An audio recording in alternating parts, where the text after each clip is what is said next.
Hey, click like, click share. I'm in the middle of a haircut, so forgive my hair. Um, if you want to join, join. Hi, my name is Sugar. I'm from Brooklyn, New York. I love my town. I grew up here, and it's really a great place to live. Now, this story is about two people. Could be three, but I don't think that I haven't heard anything about the other person. So, anyway, first person, Marlene. She used to work in this hairdressing place up on in East New York, not East New York, in Crown Heights, Brooklyn. My friend Vanessa introduced me to her. She used to go to her old job, and she was a hairdresser. And in this place, a lot of great hairdressers came out of it. They made a lot of money, and all the hairdressers opened up their own businesses into doing hair. But Marlene, I'm talking about Marlene because I eventually went to hair school and I started working for her. I used to make $150. Now, I used to go in there for 8 o'clock and leave 2 a.m. in the morning. But on her side, she asked me if 150 was enough. If 150 was enough. And I just came out of hair school, so I didn't know I was going to be working those long hours or whatever. I thought it was going to be a regular job. And then my teacher in school, they push you. They like, listen, girls, this is how it's going to be. It don't start off thing. Da, da, da, da, da, da, da, da. So I'm like, okay, 150, that must be the thing. Everybody's going to be fair to everybody. So anyway, Marlene's shop was on Flatbush and Fenimore. Flatbush and Fenimore. I forgot the name of the store, what it was called. It was on going up Flatbush from Church Avenue. It's on the left side. Coming down from Empire, it's on the right. So, Marlene. So my school sent me there, for my first job. First job or second job? I can't remember if it was my first or my second, but I think it was my first. So I met Marlene and then reminisced, and Vanessa told me, "Oh yeah, that's the girl who does my hair." Blah blah blah blah blah. Meanwhile, she is a good hairdresser, but she wasn't a good person to take care of your hair. The styles was on point, but as far as taking care of your hair, she didn't know how to do that. So I guess she wanted a helper plus somebody who knew about taking care of hair, because she would glue everything. Everything was a glue in or braid in. Most of the time it was glue in. She was perfection on the glue in styles. Yes, she was perfection on that. But when it was time to take care of somebody's hair, not really. So anyway, my point is, I used to make $150 a week for 6 days a week, working from 8 a.m. till, at first she had her friend, this guy, opening up for her. I don't know if it was just a friend or a cousin. And he would come in, and then I would go in afterwards, and I'll be sitting there for a couple of hours because nobody comes out and do their hair that early. But she wanted me to get my own clientele, so she told me to come on in. But her thing was, she wanted me to eventually started open up the shop, because that's what hairdressers do. I'm not going to just blame it on her.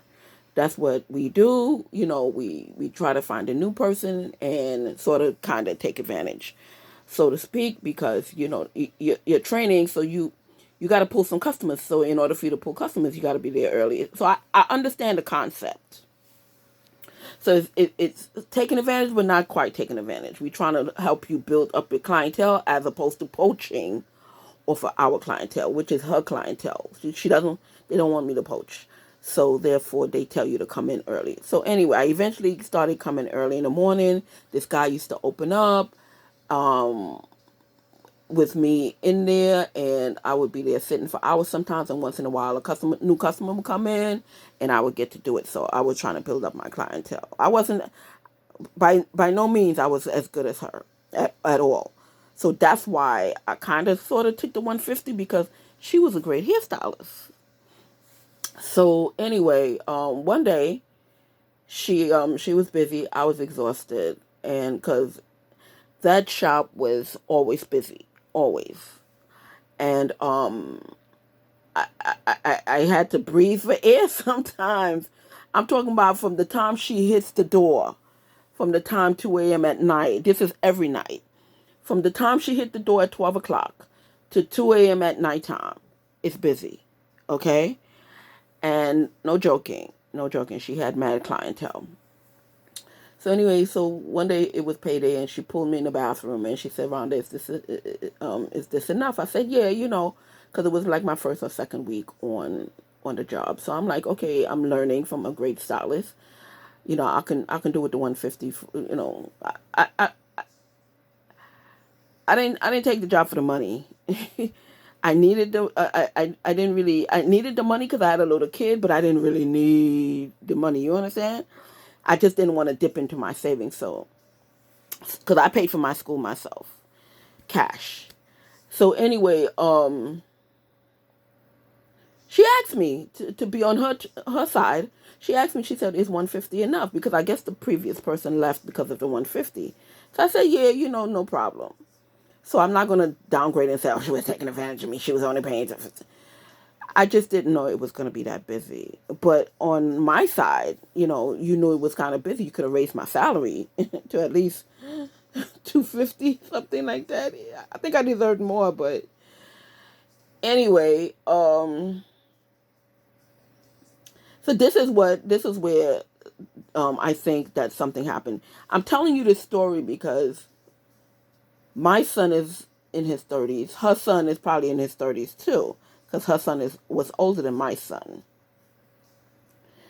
You come to tell me, Marlene, for 30 something years you holding a grudge against me, and you helping people, you helping this girl, and you have people coming after me 30 years? I can't believe it, but I'm going to tell the story just in case it's true.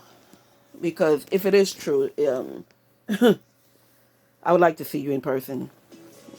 Because that's not, really, I like to see you in person because you got all these people doing work behind my back, and it may not be true. It may not. Just like with Marie, the second person I want to talk about. So anyway, one day I was exhausted. Finally, I got a break. She asked me to do some body color. I did the color. From the time, like I said, from the time she steps in, it's busy. So I have to be the wash and set girl. So I'm the wash and set girl. So I'm washing everybody's hair that she does. I'm sitting them under dryer. I'm doing all the conditioning. I'm doing all the coloring and doing everything. She's doing the style and some coloring. Okay, so I'm doing a lot of that. So I'm exhausted. So finally, I got a 5 minute break, and it was around school time. Her son came in. She said to me, I want you to go across the street and buy my son some food. Now, she didn't ask me. She told me. So me and my smart mouth said, are you asking me or telling me? So when she realized that I'm coming back at her, she said, "Oh no, I'm just asking you if you could just take my son across the street." Yeah, but you talking like I'm your babysitter now. I'm not your babysitter. So I think I did it, or told her I'm on my break. I forgot what happened because of how she told me. I can't, to be honest with you, I can't remember if I went or if I didn't go. I think I did. I went across the street and I got it for the kid or whatever the case may be.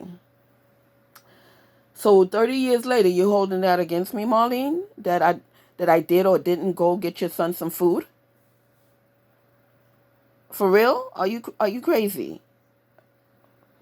Why I'm bringing this up is because a little birdie told me this week that Marlene has a grudge against me after all these years. Because of that, because you told me to go get some food for your child, and I told you I'm on a break, and I think I did it anyway. I think eventually I did it or something. Either I did it or I didn't do it, and she asked somebody else to do it, or she went and do it, or whatever the case. I forgot how the story goes, but she told me to do it. She didn't ask me to do it. I'm on my break. I've been standing up. It was like her son came in like 4 o'clock or something like that. I've been here since 8 o'clock in the morning, and I'm busy since really 12 o'clock. And I understand, but you had little girlfriends around. You could have asked them to do it for you. They always your friends. You could have said, Tatiana, can you just run across the street and get my son some Chinese food? Because it was supposed to be a Chinese restaurant she sent me. She could have asked one of her customers because they was all friends. They wasn't just her customers. They was all friends. You understand? So, anyway, I don't know how she told the story, but that is my thing. I was busy. I was tired. She told me, not asked me. It's the second time she asked because how I came off on it. The first, she told me to go and buy some food for her son across the street, or take her son to go get some food across the street. And I told her I'm exhausted, I'm tired, in a minute, or I'm not doing it. Or I can't remember what I said, but yeah, because for all the other times everything was fine. I was doing all my work. You're paying me $1.50. Yeah, it was my second job. My first job was with this African lady. I'm not gonna say her name because everybody this lady, this stalker lady, keep listening to all my stories, and following and trying to find all my people who can't stand me and contacting them. So this African lady, she was in, her and her brother and them was in heroin. I didn't know that until later on I found out. So goddamn Marlene was into cocaine, but I didn't say nothing. I just watched the comings and the goings, and her husband's always popping up, and mad, mad busy, mad, mad busy. See, I know how to keep my mouth shut, Marlene. Now I don't feel that I have to because everybody's in the game, or everybody probably retired by now. I don't care. But you made mad money, girl. You made mad money. And for you to be mad at me, yeah, her man was making real good money. I'm not talking about from just the beauty salon. I'm talking about business, if you know what I'm saying. So I think she's still on Flatbush, but across the street. Something happened to the store. Oh, she had to expand. Her store was small. So I heard she had to expand. But yeah, Marlene, I think that's really trifling that you mad at me after 30 years because I didn't want to, get some food for your son. So anyway, I went over, I left that job, and I went over to Utica, to the Untouchables on Snyder and Utica. And I forgot her name. And she's Jamaican also, because Marlene's Jamaican. This other chick was Jamaican. And I don't know where she came from. She wasn't that good of a stylist. She was alright, but she wasn't good as Marlene. So one day, this lady who sold like products on the store, like products on the, on the street, went store to store. So she came to this girl's store. I forget the girl's name. She was supposed to be dating some entertainer. I forget the entertainer's name. But that story's coming up. Yeah, and the lady who was selling street to door from salon to salon was a person who also went to Marlene's store. Because they all Jamaican. So they eventually know each other. So lo and behold, she called Marlene. Guess who I'm seeing? Guess who's here? Blah, blah, blah, blah, blah. Oh, Rhonda is working at so-and-so spot. Blah, blah, blah, blah, blah. They got to calling each other, knowing each other. Here the bullshit goes. Everybody, children can come to the store during the week now. So one Sunday, she asked me to work on a Sunday. So I said, okay. You know, the same nonsense as they pull. Oh, so you can get customers, blah, blah, blah, blah, blah. She just don't want to miss out on any customers. She said, call me if anybody comes in, blah, blah, blah. I said, sure, fine. You know. So I had to work that Sunday. I brought my son with me. I saw everybody else bringing their son. And plus, I was the only one working that Sunday. So I brought my son with me. So she called me. She asked me to do laundry. So I took my son with me because I had no babysitter on a Sunday. So he was 3, and she came in, and she's like, I'm me and my son folding the laundry. He was such a help. I don't know. Anyway, he was 3 years old. Oh, what is he doing here? I'm like, he's helping me fold laundry. Oh, there's no kids in the store. I'm like, oh really? I'm like, well, during the week when it's prom and busy, a whole bunch of kids be in the here and you don't tell them nothing. But okay. Um, she said, oh, he can't stay here. He can't come back here. Who told her to tell me that? Child, please. I packed up all my stuff. She said, what are you doing? I said, I'm leaving. She said, oh, you don't have to pack your stuff. I said, yes, I do, because I quit. You're not going to fucking tell me. Yo, I was a beast. I swear. You are not going to tell me nothing about my son. I'm sorry. So she said, oh, you can't bring I'm spitting. Oh, you can't bring your son back here. And I would agree to that. You can't bring your children to a work site or whatever the case may be if nobody else did it, but I did it. Plus, I was the only Trini. Everybody else was Jamaican. So I felt the kind of way. And plus, her and Marlene started talking, and Marlene got in her ear about the child stuff, the child food debacle.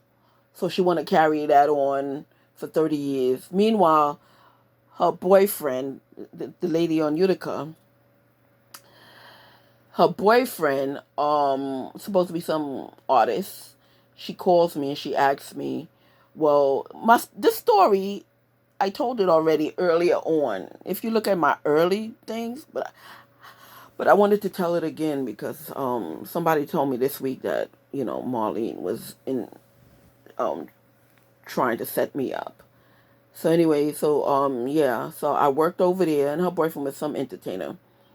So she called me one time on that Sunday, and she said, "Well, my boyfriend is coming from Jamaica. Can you give him, I think $30 or $50 or something like that? Can you lend him?" I said, "I can't give him. I can lend him." She said, "Yeah, yeah, yeah. That's what I meant. Can you lend him, I think $30 or $50 to pay the cab or whatever?" I said, "Well, I don't have it on me, but the bank is down the block.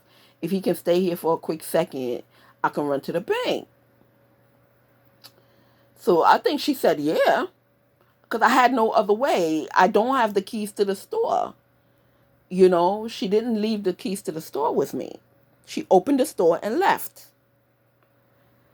So, and that's how me and the laundromat was right next door to the store. So I just went in the laundromat over there, and while I was washing, that's how I got away with leaving that store. But the bank is all the way down the block. So anyway, he came, asked me for the $50. I told him to hold on 1 second, let me run down the street. Oh, he just had a fit. Oh, but you tell me blah blah blah blah blah. Whatever he was saying in his Jamaican twang, it wasn't good. And then he called her, and she called me. Well, didn't I ask you to lend him 50? I'm like, yeah, and I told you I don't have no money on me. I don't keep money like that on me. I don't keep no money like that on me. I keep the most $20 to $100. And that day, I didn't have no money on me. I just had enough to feed my son and feed me. And I think I fed him already. So the money I had on me, I didn't have. So she was pissed off, whatever. That's what made her come in. She came in, was arguing with me about the $50. I didn't let her boyfriend. Blah, blah, blah, blah, blah. And then she saw my son. And I picked up all my stuff. And I handed her the towels, and I told her I'm never coming back here again. I quit. So, me and Jamaican women do not get along. I mean, I have a couple of Jamaican girlfriends. Yes, we do. And by no means, I'm not saying the whole island of Jamaican women, but I don't know what it is with them and with me. They just so butch like. They just want to beat up on the world. They just just feel that everyone should be afraid of them. And I'm not saying that to be facetious or, you know,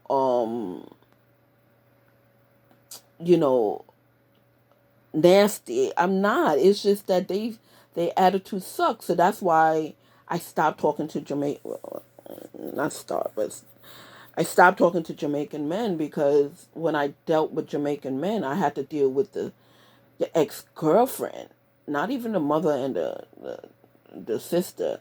I had to deal with the ex girlfriend, and because Jamaican ex girlfriends don't let go. They don't. They feel like if they have went with these guys, and God forbid have a child with these guys, they practically think they own these guys till whatever time. And God forbid any other woman come in his life that they have to take care of. They don't let go at all, and that's bad. And they need to check on that. They need to check on that because y'all broke up for a reason.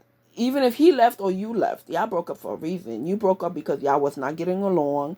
He didn't find you attractive anymore, and you didn't find him attractive anymore. And y'all want to break up. But Jamaican women, in my world, just have a thing that they cannot let go, and they want to take it out on the new girlfriend that is in his life. And it's not her fault that y'all broke up.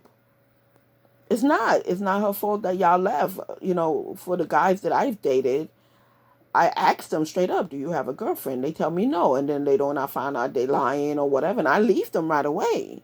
I mean, I had one good conversation with one ex-girlfriend. Well, she said she wasn't an ex, but I didn't ask him.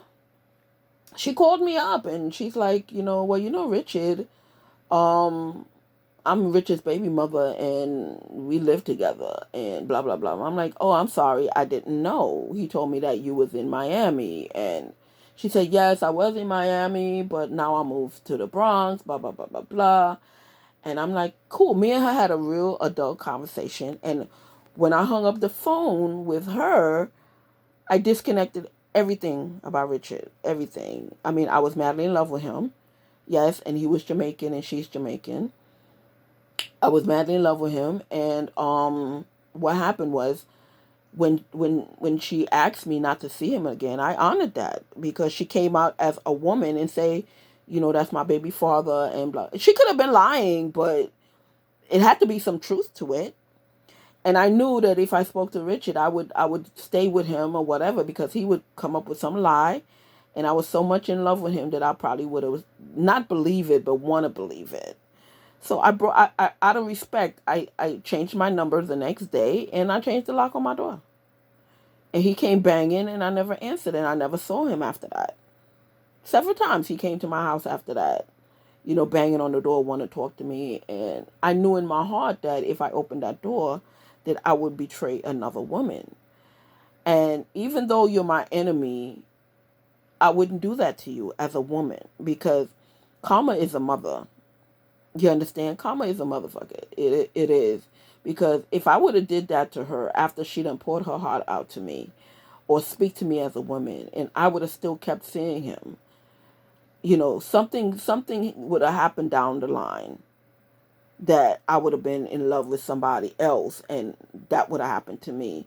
So I try not to, even with my enemies, I try not to go after nobody's man and I try not to date anybody's man because that's one of the first questions I ask me. Are you seeing anybody? Are you married? And depending on the answer, I say yay or nay. And if you're seeing anybody or married or anything, I say nay. I don't want to be with you. But if you lie to me and the truth don't come out until later on, then I'll see you until I find out. I prefer a broken heart instantly than to sit there and spend my time with a guy for madly in love with him and then still have to leave him, and then I'm thinking about the other woman. She put some time, and lo and behold, talking about which, I dated this guy. He's still around. He's not around, but nothing terrible has happened to him. Yes, I dated this guy. He lied to me. Because several times on the phone, I caught him in a lie. So one time I tested him. I said, "Oh, I'm going to come pick you up at your house." "Oh, no, I can't." And that's when I knew he was lying. And that's when I stopped seeing him. Because all the time I wasn't sure, because he would call me from his house. He would do this, do that. But then I found out that what he's saying may not be truth. But it comes to find out he was living with somebody, but he was sleeping on the couch because they broken up, but he had nowhere to go because his money was kind of low. That's the story I got years later, and she came to see me. I don't think he knows this, but she rented a room in my B&B because somehow she found out about me, and she came to see me as a customer. How I know it was him? Because every detail he told me about his baby mother, not Richard, this other guy, she told me about herself. She said, "Oh, I'm from so and so, and I come down here from so and so to work, blah blah blah blah blah blah." And this is what he told me about her. So I didn't catch on at first, but the second day I'm like, "Hold up, this couldn't be." So I'm like, "Okay, well, she's here, so what can I do? Just, treat her as a normal customer." And I treated her as a normal customer because, she wanted to know if I was a bitch or not. And I'm not a bitch. People say that I'm a bitch. Why? Because I have a bad sense of humor sometimes. And and the bullies can't really knock me down. They can knock me down, but I always get up with the bullies. And the bullies get mad that I don't stay down because there's a lot of them after me. And when I don't stay down, they tell other people, "Oh, she's this and she's that," and she talk about blah blah blah blah blah blah blah, a whole bunch of stories. And it's just I never wanna mingle with a bully. You understand? So anyway, she stayed here for a week, and then yep, a whole week, and then she left. But when she left, she said, "Don't call my number because I have to be at work." Because from here, she went to work. So I'm like, okay. I don't know if he knows that, but I met her, you know. But anyway, so Marlene, back to you, girl. I hope, Marlene, that you are not leaving your little drug empire to bother about me because I told you I'm not going to buy your son some food, or I hope it's not your child from whatever story you told your child, some lies, okay? So he can be on board with whatever you're doing. Leave me alone, Marlene. You and your husband and your children. I'm just trying to live my life, and I never did anything to you. That was the only thing I did to you, was refuse you to take your child to get something to eat. Please don't let this big war that we're having, and don't let me know that you're involved. Please, okay? For real, because it's nonsense. 30-year war like that. That's crazy. Y'all Jamaican women, y'all have to learn how to let go. I swear. Y'all hold on to everything. Y'all just spend your whole life begrudging on people. Y'all are very hateful people. Some of you. Most of you. I'm sorry. I'm not trying to hate on the home Jamaican island because I have a few Jamaican friends left. But oh my God, every time I have problems, it's guess who? It's with a Jamaican woman. Oh my God. Bye.